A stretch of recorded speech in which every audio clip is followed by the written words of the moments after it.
Hello everyone, स्वागत है आपका एक और क्लास में। आज की क्लास में हम बात करने वाले हैं आलू के महत्वपूर्ण एमसीक्यू के बारे में। तो आप लोग इस क्लास को पूरा जरूर देखना। हमारा पहला प्रश्न है, आलू में हरापन किसके कारण होता है जिससे वह खाने योग्य नहीं रहता? Solanine, lycopene, carotene, anthocyanin. तो इसका आंसर हो जाएगा सोलेनिन। आलू के कंद जब सूर्य की रोशनी के संपर्क में आते हैं तो उनमें सोलेनिन नामक विषैला तत्व बन जाता है और उनका रंग हरा हो जाता है। टीपीएस की खोज किसने की थी? पुष्कर नाथ, रामानुजन, बीबी नागा, एम एस स्वामीनाथन। तो इसका आंसर हो जाएगा रामानुजन। तो पुष्कर नाथ ने सीड प्लॉट टेक्निक विकसित की थी। हमारा अगला प्रश्न है, आलू में ब्लैक हार्ट दैहिक विकार किसकी कमी से होता है? बोरोन की कमी से, भंडारण में ऑक्सीजन की कमी से, नाइट्रोजन की अधिकता से और पोटास की कमी से। इसका आंसर हो जाएगा भंडारण में ऑक्सीजन की कमी से, और इसमें बोरोन की कमी से होलो हार्ट नामक रोग हो जाता है। अगला प्रश्न है, चिप्स बनाने के लिए आलू की सबसे उपयुक्त किस्म कौन सी है? कुफरी बादशाह, कुफरी चिप्सोना वन, कुफरी ज्योति और कुफरी स्वर्ण। तो इसका आंसर हो जाएगा कुफरी चिप्सोना वन। चिप्स बनाने के लिए मुख्य किस्मों में ड्राई मैटर या शुष्क पदार्थ अधिक और शुगर कम होनी चाहिए, और इसकी प्रमुख किस्में हैं कुफरी चिप्सोना 1, 2 और 3। और बात करते हैं कुफरी स्वर्ण की, तो यह है सूत्रकृमि प्रतिरोधी किस्म है, सूत्रकृमि या निमेटोड प्रतिरोधी किस्म। अगला प्रश्न है, केंद्रीय आलू अनुसंधान संस्थान CPRI कहाँ स्थित है? शिमला हिमाचल प्रदेश, न्यू दिल्ली, लखनऊ और कटक। तो इसका आंसर हो जाएगा शिमला हिमाचल प्रदेश। इसकी स्थापना 1949 में पटना में हुई थी, जिसे 1956 में कुफरी शिफ्ट किया गया, इसलिए आलू की सभी किस्मों के आगे कुफरी लगता है। आलू के कंदों की सुषुप्त अवस्था तोड़ने के लिए किस रसायन का प्रयोग किया जाता है? थायोयूरिया, जिब्रेलिक एसिड या इथरेल, और ए और बी दोनों। तो इसका आंसर हो जाएगा ए और बी दोनों।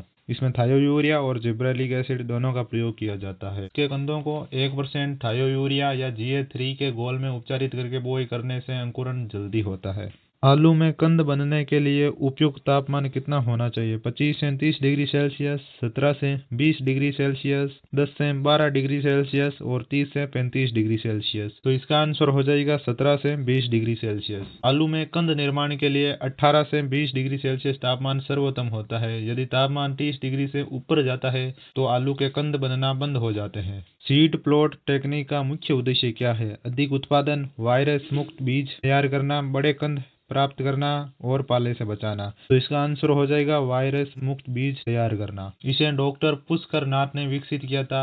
अगला प्रश्न है, आलू का वानस्पतिक नाम और कुल क्या है? तो इसका आंसर हो जाएगा सोलेनम ट्यूबोरेसम। और आलू के गुणसूत्रों की संख्या की बात करें तो वो होते हैं 48, और इसका उत्पत्ति स्थान है पेरू, दक्षिण अमेरिका। अगला प्रश्न है, आलू में मिट्टी चढ़ाना क्रिया बुआई के कितने दिन बाद करनी चाहिए? 15 से 20 दिन बाद, 35 से 40 दिन बाद, 60 दिन बाद और फूल आने पर। तो इसका आंसर हो जाएगा 35 से 40 दिन बाद। मिट्टी चढ़ाने से कंद सूर्य के प्रकाश से बचते हैं, जिनसे हरापन नहीं होता है और कंदों का विकास अच्छा होता है। ये कार्य कंद बनने की शुरुआत पर करना चाहिए। आलू की फसल में डी होल्मिंग क्यों की जाती है? उपज बढ़ाने के लिए, गुणवत्तापूर्ण बीज, कंद प्राप्त करने के लिए, खरपतवार नियंत्रण के लिए, सिंचाई बचाने के लिए। तो इसका आंसर हो जाएगा गुणवत्तापूर्ण बीज, कंद प्राप्त करने के लिए। बीज वाली फसलों में खुदाई से 10 से 15 दिन पहले पौधे के ऊपरी हरे भाग को काट देना डी होल्मिंग कहलाता है। इससे कंद का छिलका सख्त हो जाता है और वायरस का संक्रमण नहीं होता। अगला प्रश्न है, मैदानी क्षेत्रों में आलू की बुआई का सर्वोत्तम समय कौन सा है? 15 सितंबर से 15 अक्टूबर, 1 नवंबर से 15 नवंबर, जनवरी फरवरी और जून जुलाई। तो इसका आंसर हो जाएगा 15 सितंबर से 15 अक्टूबर।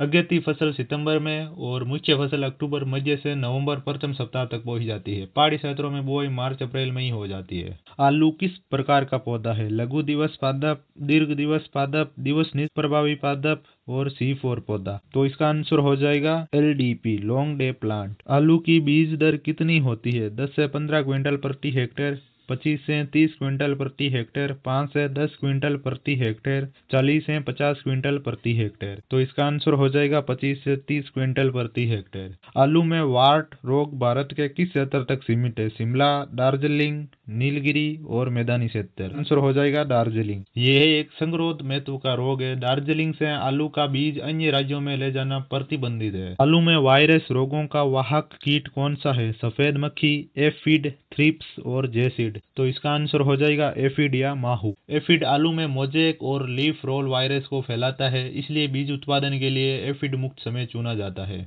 कुफरी बादशाह और कुफरी ज्योति किस प्रकार की किस्म है? अगेती, पछेती, मध्यम और विदेशी। तो इसका आंसर हो जाएगा पछेती। कुफरी बादशाह पछेती किस्म है और ये झुलसा रोग के लिए भी प्रतिरोधी है। और कुफरी ज्योति पहाड़ी क्षेत्रों के लिए लोकप्रिय किस्म है। और कुफरी चंद्रमुखी अगेती किस्म है। आलू को भंडारित करते समय उपयुक्त तापमान कितना होना चाहिए? 0 डिग्री सेल्सियस, 2 से 4 डिग्री सेल्सियस, 10 से 15 डिग्री सेल्सियस और -5 डिग्री सेल्सियस। तो इसका आंसर हो जाएगा 2 से 4 डिग्री सेल्सियस। खाने वाले आलू और बीज वाले आलू को 2 से 4 डिग्री सेल्सियस तापमान और 90 से 95% आर्द्रता पर 6 से 8 महीने तक सुरक्षित रखा जा सकता है। आलू का खाने योग्य भाग क्या है? जड़, रूपांतरित तना, फल और परकंद। तो इसका आंसर हो जाएगा रूपांतरित तना। रॉक पोटैटो या सब्जियों का राजा किसे कहते हैं? बैंगन, आलू, भिंडी और मटर। तो इसका आंसर हो जाएगा आलू। आलू को रॉक पोटैटो या सब्जियों का राजा भी कहते हैं। आलू विश्व की चौथी प्रमुख खाद्यान्न फसल है। इसे गरीब का मित्र भी कहते हैं और इसमें कार्बोहाइड्रेट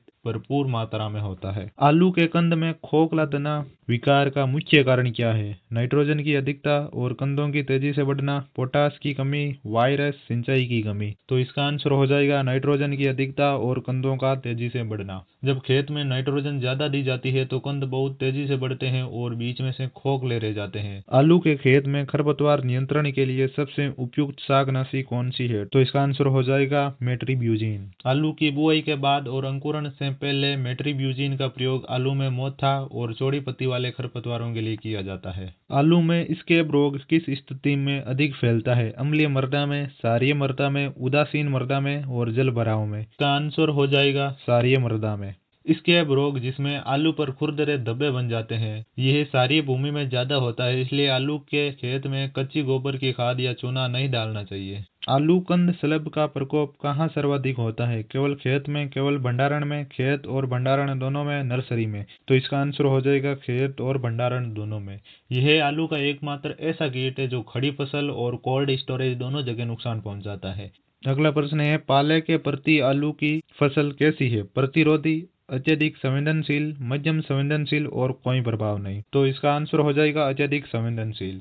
आलू में कार्बोहाइड्रेट की मात्रा लगभग कितनी होती है? 10 से 12%, 18 से 22%, 40 से 50% और 60%। तो इसका आंसर हो जाएगा 18 से 22%। आलू स्टार्च का एक अच्छा स्रोत है और इसमें प्रोटीन भी लगभग 2% तक पाया जाता है। आलू की क्योरिंग क्रिया का क्या अर्थ है? खुदाई से पहले सिंचाई बंद करना, खुदाई के बाद कंदों को 10 से 15 दिन छाया में सुखाना, रसायन छिड़कना और मिट्टी सड़ाना। तो इसका आंसर हो जाएगा खुदाई के बाद कंदों को 10 से 15 दिन छाया में सुखाना। कुफरी शीतमान किस्म किस रोग के प्रति प्रतिरोधी है? पाला, वायरस, झुलसा और वार्ट। तो इसका आंसर हो जाएगा पाला। आलू का फल क्या कहलाता है? पोड, बेरी, कैप्सूल और सिलिक हुआ।